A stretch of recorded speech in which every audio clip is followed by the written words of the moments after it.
Well, if you're wondering why farmers are so concerned about their farm finances right now, they really just can't catch a break. It's not just because corn prices are below break even for most. It's the fact input prices are so high. The U.S. has lost the corn crown. We've been the world's top exporter of corn for just about every single year in history. China suddenly stopped buying U.S. soybeans and corn right before trade tensions got worse. It was a major hit.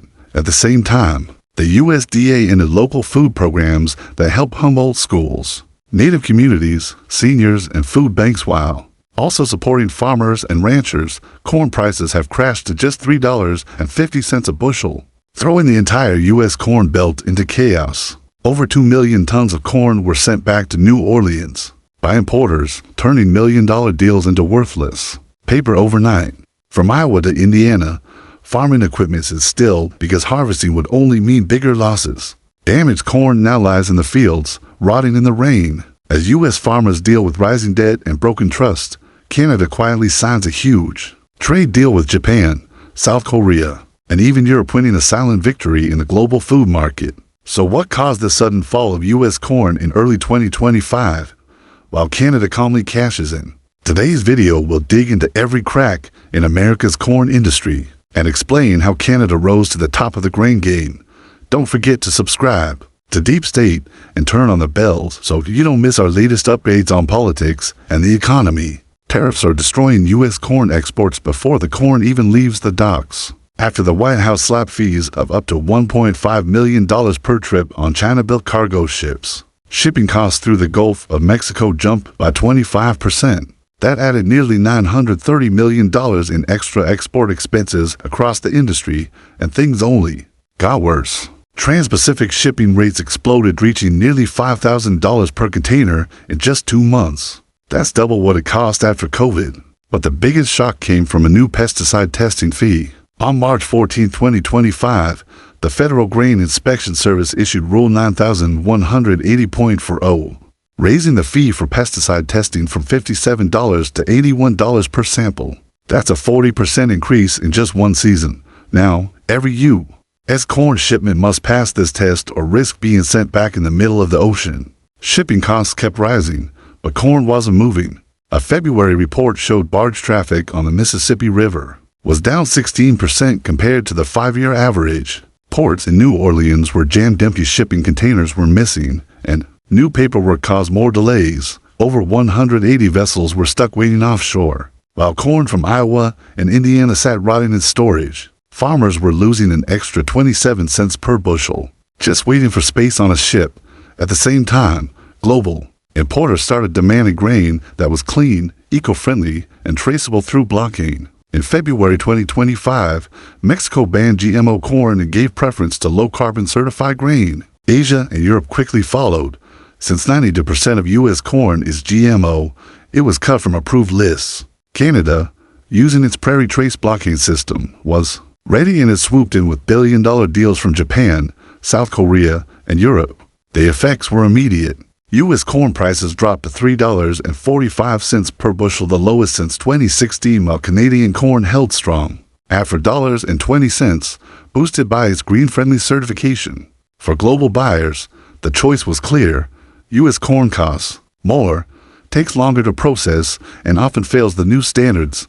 Canada now dominates, earning 20% more for simply going green. It's not just about contracts, it's about a complete shift in global corn trade. On one side, U.S. ports like New Orleans are buried in broken deals and rejected grain. On the other, Canada's corn sails out with higher prices and top-tier status. With U.S. shipping and inspection costs still rising, the big question isn't when American corn will bounce back, it's whether it even belongs at the global table anymore. Picture this: the entire county of Shelby, Iowa, overflowing with corn that no one wants. Reuters says U.S. farmers now hold the most unsold corn in 6 years. The USDA expects over 2.5 billion bushels, about 68 million tons, to still be stuck in silos by the end of September, exposed to heat and storms. In Cedar Rapids, the cash price for September delivery is just $3.74 per bushel, while it costs Iowa farmers about $165.75 per acre to grow it.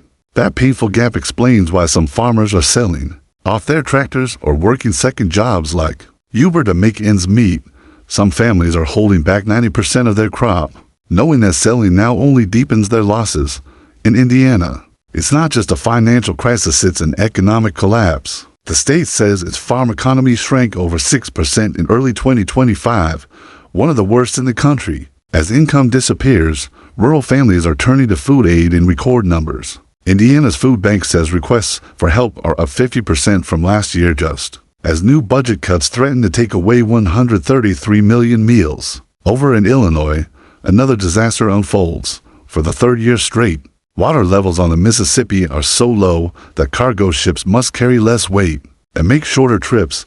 That adds $20 per ton in shipping costs and delays trips by up to 15 days. The result, more backed up crops with nowhere to go. Farmers are struggling under rising interest rates, while big investment funds are quietly buying up land at bargain prices. In April, even though the overall real estate market slowed, Midwest farmland still rose by 6.5%. Some rural school districts in Illinois have cut in-person classes to just 3 days a week to save on electricity. According to a local education report, Nebraska and Minnesota, known for their deep underground water supplies, are now forced to reduce irrigation. A new water rule cuts water use to only 13 turns per acre per year. So farm co-ops have paused grain purchases to avoid overflowing their storage on Highway 6. Grain trucks have vanished. Gas stations are shutting down. In Hastings, a local diner turns off the grill before 6 p.m. because customers stop coming. The local paper calls it a zombie economy. Stores still open, but no cash flow. And then there's ethanol. Midwest ethanol plants are running at just 87.8% of capacity. 25 plants have closed, putting 1.26 billion gallons on hold. Valero's Nebraska plant has slashed 60% of night shifts, leaving 120 workers without jobs. With demand for corn shrinking, the damage spreads from Iowa's packed silos to lock down barges in Illinois and shut off pumps in Nebraska.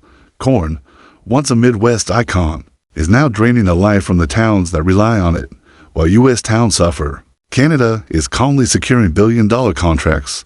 The question for Washington isn't if corn will recover, but how many more towns will turn into ghost towns. Before it does, Canada isn't trying to rescue U.S. corn. It's building its own premium market slowly and with precision so buyers feel as confident as if they were buying a Swiss watch. Every shipment has blockade tracking from sea to port, leaving almost no chance for fake goods. A report from Farmit says blockade is now standard for North American exports, and Canada leads the way thanks to tight farmer co-ops in Ontario and Saskatchewan. But it's not just the tech. Canada also enforces strict standards: no GMOs, no glyphosate, and carbon emissions must stay below EU limits. The EU's Red to Guide requires proof of a low carbon footprint for the entire supply chain.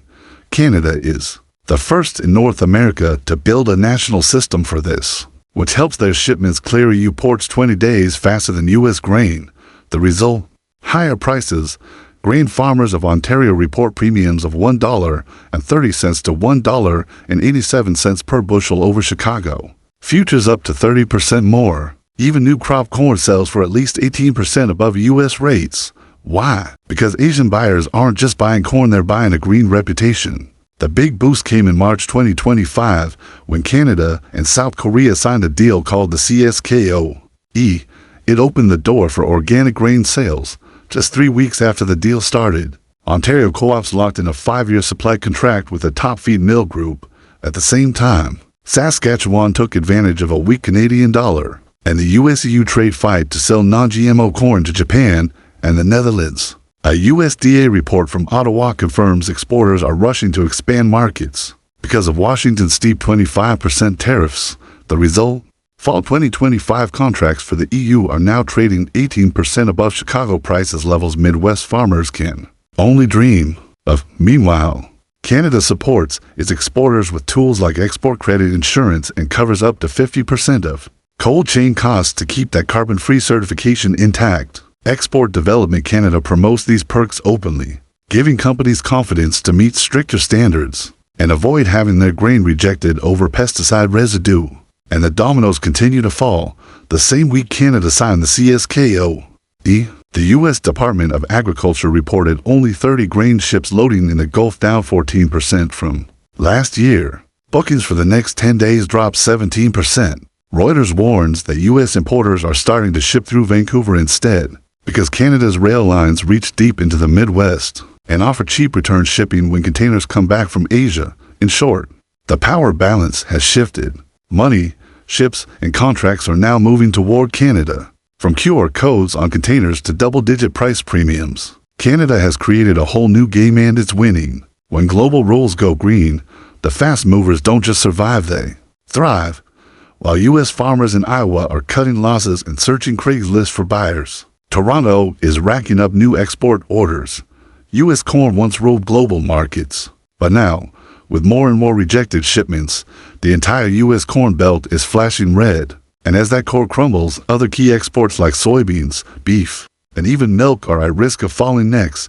If Washington doesn't act fast, this isn't just a corn crisis, it's the start of a full-blown agricultural collapse. Europe has already removed USC corn from its low-carbon approved list, and that's just the beginning. The damage will soon spread to dairy as feed costs rise. Smaller farms are heading into what may become the biggest wave of bankruptcies since the 1980s. Beef will face even tougher times. Any meat raised on U.S. corn will be hit with heavier carbon taxes than cleaner alternatives from Canada or Australia to countries that have pledged to reach net zero emissions by 2030.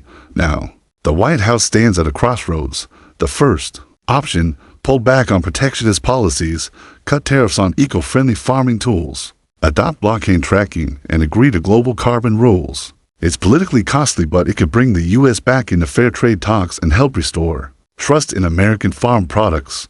The second option, keep tariffs high, keep inspections complex, and rely on government handouts, the same old playbook that helped crash the Rust Belt rail economy 30 years ago. Choose that path, and Canada won't just win market share, it'll own the global image of clean, safe, and sustainable food. The clock is ticking. Will Washington fix the course or let rural America slide even further? Share your thoughts in the comments, because this next move doesn't just affect the cost of corn, it hits the paychecks of millions of American families, and this is just the beginning. If you want more sharp takes on global politics and the economy, make sure to subscribe to my channel and turn on notifications so you're always in the loop.